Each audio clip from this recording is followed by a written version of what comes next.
বিসমিল্লাহির রহমানির রহিম। রসায়ন প্রথম পত্র, চতুর্থ অধ্যায়।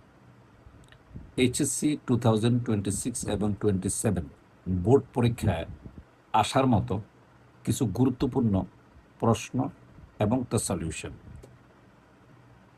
প্রথম ক্রম বিক্রিয়া, শূন্য ক্রম বিক্রিয়া, দ্বিতীয় ক্রম বিক্রিয়া, এই বিক্রিয়াগুলোর রাশিমালার হার প্রতিষ্ঠা, গাণিতিক সমস্যা, পাশাপাশি অর্ধায়ুকালের রাশিমালা প্রতিষ্ঠা এবং গাণিতিক সমস্যা, এবং আরও কিছু গুরুত্বপূর্ণ টপিকস এবং 15টা গুরুত্বপূর্ণ অঙ্ক উত্তরসহ আমি তোমাকে দিয়ে দিচ্ছি। আশা করি তোমার পরীক্ষায় এটি অনেক সাহায্য করবে এবং এখান থেকে বোর্ড পরীক্ষা আসার সম্ভাবনা আছে। প্রথমে শূন্যক্রম বিক্রিয়া কি? দেখো, যে বিক্রিয়ার হার বিক্রিয়কের ঘনমাত্রার উপর নির্ভর করে না তাকে আমরা শূন্যক্রম বিক্রিয়া বলে থাকি। তাই আমরা বিক্রিয়ার হার কিন্তু জানি, সেটা হলো মাইনাস ডিসি বাই ডিটি। এটা হচ্ছে বিক্রিয়কের দিক থেকে। তাহলে এই শূন্যক্রম বিক্রিয়ার ক্ষেত্রে আমরা দেখো কি লিখলাম, এই যে DC by DT is equal to K, এই যে দেখো ঘনমাত্রা শূন্য, অর্থাৎ ঘনমাত্রার উপর বিক্রিয়াটা ডিপেন্ড করে না, আর এটা সমানুপাতিক ধ্রুবক। এটাকে আমরা বিক্রিয়ার হার ধ্রুবক বলে থাকি। কে, এটা হলো শূন্যক্রম বিক্রিয়ার হার ধ্রুবক। এখন যদি আমরা এটাকে ইন্টিগ্রেশন পর্যায়ে নিয়ে যাই, তাহলে থাকবে minus DC is equal to K DT. এখন উভয় পক্ষে যদি আমরা ইন্টিগ্রেশনটা করি, তাহলে এই বামে থাকবে ইন্টিগ্রেশন ডিসি, এখানে সি চলরাশি, এখানে আসবে কে ইন্টিগ্রেশন ডিটি, এখানে টি চলরাশি। তো ডেফিনেটলি এটা 1 আছে, তাহলে যেহেতু এটা চলরাশি সি, তাহলে এই যে 1কে যদি আমরা ইন্টিগ্রেশন করি সি সাপেক্ষে, তাহলে ফলাফল সি। আর এখানে একটা 1 আছে, যদি আমরা 1কে টি সাপেক্ষে ইন্টিগ্রেশন করি তাহলে ফলাফল আসে টি, তাহলে মাইনাস কে টি। তাহলে সুতরাং এখান থেকে যদি আমরা কে নিই তাহলে আসে মাইনাস সি বাই টি। এটা হলো শূন্যক্রম বিক্রিয়ার হার ধ্রুবকের রাশিমালা এবং প্রতিষ্ঠা। এবং যদি কোনো অঙ্কে এখন টি এর মান দিয়ে দেয়, ঘনমাত্রা দিয়ে দেয়, তখন তুমি শূন্যক্রম বিক্রিয়ার হার ধ্রুবকটা বের করতে পারবে। অথবা যদি কে এর মানটা দিয়ে দেয় এবং টির মান দিয়ে দেয়, তাহলে ঘনমাত্রা বের করতে পারবে। অথবা সি আর টি কে দেওয়া থাকলে তুমি সময় বের করতে পারবে। এবার হলো প্রথম ক্রম বিক্রিয়া। যে বিক্রিয়ার হার বিক্রিয়ার ঘনমাত্রার প্রথম ঘাতের রাশিমালার সমানুপাতিক হয়। আমি আবার বলি, যে বিক্রিয়ার গতি বা হার বিক্রিয়কের ঘনমাত্রার প্রথম ঘাতের উন্নীত রাশিমালার সমানুপাতিক হয়, তাকে প্রথম ক্রম বিক্রিয়া বলা হয়। তার মানে এটাকে যদি আমরা গাণিতিকভাবে দেখি, যদি আমরা বিক্রিয়ক থেকে দেখি তাহলে একভাবে আসবে, উৎপাদ থেকে দেখলে আরেকভাবে আসবে।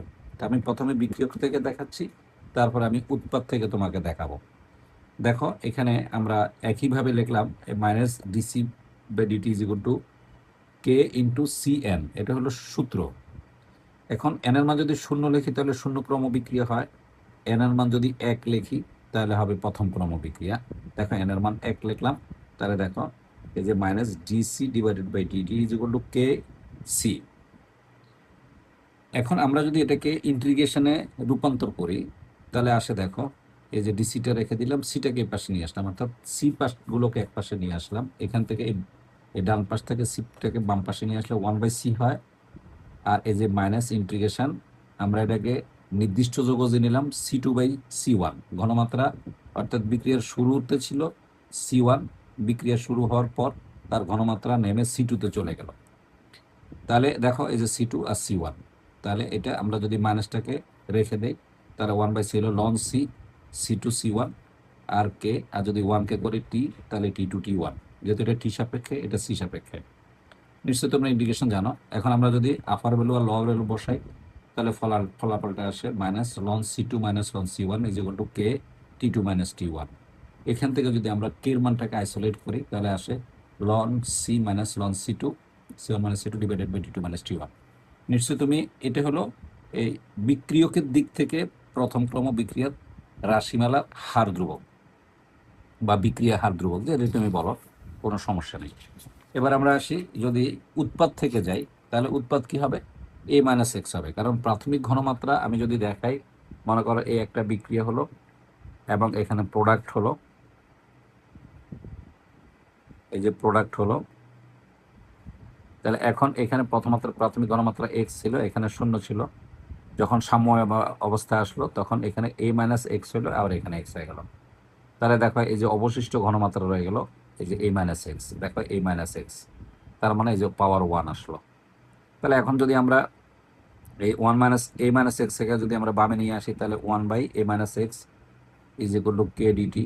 এখন যদি আমরা ইন্টিগ্রেশন করি, যে বিশেষ করে যে উৎপাদের ক্ষেত্রে প্রাথমিক ঘনমাত্রা শূন্য ছিল, পরে এসে ঘনমাত্রা কত হলো, এই যে 0 আর এক্স হলো, এই যে 0 আর এক্স হলো প্রাথমিক ঘনমাত্রাটা। তাহলে এটা আপার ভ্যালু আর এটা লোয়ার ভ্যালু, আর এটা হলো এ মাইনাস এক্স ঘনমাত্রা যেটা অবশিষ্ট আছে এ মাইনাস এক্স, এই যে এখানে যে ঘনমাত্রাটা পাওয়া গেল, অবশিষ্ট ঘনমাত্রা রয়ে গেল। তাহলে তাহলে এটা রয়ে গেল। এখন আমরা এটাকে যদি ইন্টিগ্রেশন করি, তাহলে minus ln A minus X X zero, আর কে টি আর টি জিরো। এখন এখানে আমরা আপার ভ্যালু আর লোয়ার ভ্যালু বসালে ফলাফলটা আসবে K is equal to 1/t ln a/a minus X. এগুলো সহজ, হ্যাঁ, এগুলো আসলে আমরা যদি বুঝাই তাহলে সময় নষ্ট হবে, কারণ এগুলি তোমরা যেহেতু ইন্টিগ্রেশন ভালোভাবে করছো, এবং আমিও ইনশাল্লাহ ইন্টিগ্রেশনের উপর বেশ কিছু ক্লাস নিয়েছি আলহামদুলিল্লাহ, এগুলি তোমরা পারো, এই জন্য আমি একটু শর্টকাট করে ডান দিয়ে দিলাম। এই জিনিসটা অবশ্যই তুমি স্বাভাবিকভাবে বুঝতে পারবে, খুব সহজ জিনিস আলহামদুলিল্লাহ। এটা হলো উৎপাদের দিক থেকে প্রথম ক্রম বিক্রিয়ার হার ধ্রুবক।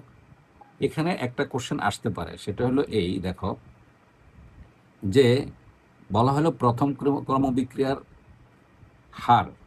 হার ধ্রুবক, যে এই যে জিনিসটা আছে এই জিনিসটার থেকে আমরা অঙ্ক করতে পারি। যেমন মনে করো ওরা ঘনমাত্রা দিয়ে দিবে, আর এটি দিয়ে দিবে, এ দিয়ে দিবে, এক্স দিয়ে দিবে, তখন তোমাকে কে বের করতে পারবে, মানে অর্থাৎ এখানে যে কোনো কিছু দিলে এখন তুমি পারবে, অঙ্কগুলি করতে পারবে ইনশাল্লাহ। আমি দিব, আমরা 10-15টা অঙ্ক দিব কিছুক্ষণ পরে দিচ্ছি। এবার আমরা আসি দ্বিতীয় ক্রম বিক্রিয়া। এটা অত্যন্ত গুরুত্বপূর্ণ, তোমরা অনেকেই হয়তো এটা করছো কিনা আমি জানি না, তবে এটা পরীক্ষার জন্য বেশি ইম্পর্টেন্ট। যদি কেউ না করে থাকো এখন এটা দেখে করে নিবে, যেহেতু একেবারে পরীক্ষা চলে আসছে, বা পরীক্ষা হয়তো আর বেশি সময় নাই, তাই তুমি একবার চোখ বুলাইলে পারবা, নিশ্চয়ই তুমি ট্যালেন্ট ছাত্র। যে বিক্রিয়ার হার বিক্রিয়কের ঘনমাত্রার এই যে দ্বিতীয় ঘাতের উন্নীত রাশিমালার এই যে সমানুপাতিক, অথবা দুইটি বিক্রিয়কের ঘনমাত্রার গুণফলের সমানুপাতিক, তাকে দ্বিতীয় ক্রম বিক্রিয়া বলা হয়। আমরা ইকুয়েশন দিলে তুমি বুঝতে পারবা, এই যে তখন এই এন এর মান 2 হবে। এই যে দেখো, এবার কিন্তু আমরা উৎপাদ দিয়ে করতেছি, dx/dt। দুইটা ব্যাপার আছে বিক্রিয়ার হার, একটা হলো যদি তুমি বিক্রিয়ক দিয়ে লেখো তাহলে dc/dt হয়, আর যদি উৎপাদ দিয়ে করা হয় তাহলে dx/dt হয়। এটা তোমরা ভালো করে জানো, এই যে dt হয়, এই যে dt হয় ডেফিনেটলি, আর এই দুটো সবসময় সমান হয়। আর এখানে মাইনাস দ্বারা বোঝানো হচ্ছে হ্রাসের হার, আর এখানে পজিটিভ দ্বারা উৎপন্ন হয়েছে বৃদ্ধির হার। কারণ যখনই একটা বিক্রিয়া সংঘটিত হয় তখন বিক্রিয়কের ঘনমাত্রা হ্রাস পায় আর উৎপাদের ঘনমাত্রা বৃদ্ধি পায়। এখানে মাইনাস চিহ্ন দ্বারা শুধু হ্রাস বোঝানো হয়েছে, অন্য কোনো কিছু না, তাই এই দুটো জিনিস সমান দেখানো হয়েছে। তো এখন দ্বিতীয় ক্রম বিক্রিয়াটা যখন রাশিমালা প্রতিষ্ঠা করতে হয় তখন উৎপাদ দিয়ে সাধারণত করা হয়, বিক্রিয়ক দিয়ে করা হয় না। স্বাভাবিকভাবে বিক্রিয়ার হার গতি করে আমরা এটা পাই, তাহলে এর মান যদি 2 হয় ডেফিনেটলি একদম সেম হিসাব, তাহলে এখানে কি আসবে, সি আসবে। সি জায়গায় কি আসবে, কিছুক্ষণ আগে আমরা দেখাইছিলাম এ মাইনাস এক্স এর হোল স্কোয়ার আসবে। তাহলে এ মাইনাস এক্স এর হোল স্কোয়ারকে যদি আমরা নিচে নিয়ে আসি, তাহলে এই রাশিটা এক্স পার্টটা এক পার্ট হয়, টিটা আরেক পার্ট হয়। এখন যদি আমরা আপার ভ্যালু লোয়ার ভ্যালু দিই, কারণ বিক্রিয়ার প্রারম্ভিকে উৎপাদের ঘনমাত্রা 0 ছিল, টি সময় পরে উৎপাদের ঘনমাত্রা হয়ে গেল তো এক্স, তাহলে এক্সটা হলো আপার ভ্যালু, 0টা হলো লোয়ার ভ্যালু। আর নর্মালি আমরা ইন্টিগ্রেশন দুই পাশে করলাম, আর একটা হলো T1 আর T2 হবে, 0 আর টি হবে, মানে স্টার্টিং হলো 0, তারপর হলো টি, আপার ভ্যালু টি একটা নির্দিষ্ট সময়। আর যখন বিক্রিয়াটা শুরু হয় তখন উৎপাদ তখনও শুরু হয় নাই, তখন সময় কিন্তু 0, মানে জাস্ট স্টার্ট হচ্ছে। তাহলে ডেফিনেটলি এটাকে আমরা যদি ইন্টিগ্রেশন করি, এখানে আমরা ব্যাখ্যা করার কোনো প্রয়োজন আমি মনে করি না, কারণ ইন্টিগ্রেশন ব্যাপারটা খুবই সহজ। এই যে পাওয়ার -2, আর এই পাওয়ার সাথে এক যোগ হয়, সেই যোগফল দ্বারা ভাগ হয়, আর এক্স এর সহগ দ্বারা কি হয়, ভাগ হয়। তাহলে দেখো নর্মালি ইন্টিগ্রেশন চলে আসলো, এই যে হয়ে গেল। এখন আমরা এক্স এর মানটা যদি এখানে বসাই তাহলে ফলাফলটা এরকম আসে, এবং এখানে যদি আমরা টির মান বসাই ফলাফল এরকম আসে। তাহলে ডেফিনেটলি এখানে টির মানটা কি আসে, 1/t into X divided by A into A minus X. এটা হলো খুব সহজ একটা জিনিস, একেবারে আমি এখানে ইন্ডিকেশনটা তোমাকে খুব ভালোভাবে দেখানোর চেষ্টা করছি। তুমি খুব সুন্দর করে এই জিনিসটা কয়েকবার ট্রাই করবা। এখানে আমি দেখাই দিচ্ছি কিভাবে কি হলো, সাম্য অবস্থা কি আসছে দেখাই দিচ্ছি। এখন দেখো অর্ধায়ুকালের রাশিমালা প্রতিষ্ঠা, খুব ভালো করে খেয়াল করবে। এখানে অর্ধায়ুকাল বলতে কি বোঝানো হয়? অর্ধায়ুকাল বলা হয় যে সময় বিক্রিয়া সংগঠিত হওয়ার পর যে সময়ে অর্ধেক বিক্রিয়ক উৎপাদে পরিণত হয়, সেই যে সময়কালটা তাকে কি বলা হয়? অর্ধায়ুকাল বলা হয়। তো অর্ধায়ুকালের ক্ষেত্রে আমরা যদি প্রথম বিক্রিয়া বলি, তাহলে দেখো K is equal to 1/t ln a/a-x। কিছুক্ষণ আগে আমরা এটা প্রমাণ করে আসছি। তো ডেফিনেটলি লনকে যদি আমরা লগে নেই তাহলে 2.303/t হয়, ইন্টু লন যা আছে তাই হয়। এখন আমরা এখানে কি করব? টির মানটা বসাবো। এই যে দেখো আমরা টি হাফ লিখবো। এই যে দেখো টি হাফ যখন লিখবো, এই টি থেকে টি হাফ যখন লিখবো, তখন এক্স এর মানটা a/2 হয়ে যাবে। এই যে এক্স এর মানটা a/2 হয়ে যাবে, কারণ আমার অর্ধেক বিক্রিয়ক অর্ধেক উৎপাদে চলে গেছে। তাহলে আমার এক্সটা হয়ে যাবে a/2। এখন যদি আমরা এই মানটা বসাই তাহলে ফলাফল আসে দেখো। তোমরা অবশ্যই জানো এই মানটা বসালে, এগুলো তো নর্মাল জিনিস, এগুলো আমি হিসাব করে দেখাবো না, কারণ তোমরা ইন্টারমিডিয়েট স্টুডেন্ট, পরীক্ষার্থী, সময় ব্যয় করে দরকার নাই, তুমি নিজে এগুলি করে নেবে মানটা বসায়া। এটা বসালে এই যে দেখো ফলাফল এত আসে 0.693/k। তুমি এতদিন পর্যন্ত আমরা জানি দিয়া এই সূত্রটা লিখতে, আজকে তুমি প্রমাণটা শিখে গেলে যে সূত্রটা কিভাবে আসছে। তাহলে তুমি চিন্তা করে দেখো কোনটা তোমার বেশি মনে থাকবে। ডেফিনেটলি প্রমাণটা পারলে সূত্রটা অটোমেটিক্যালি মনে থাকবে।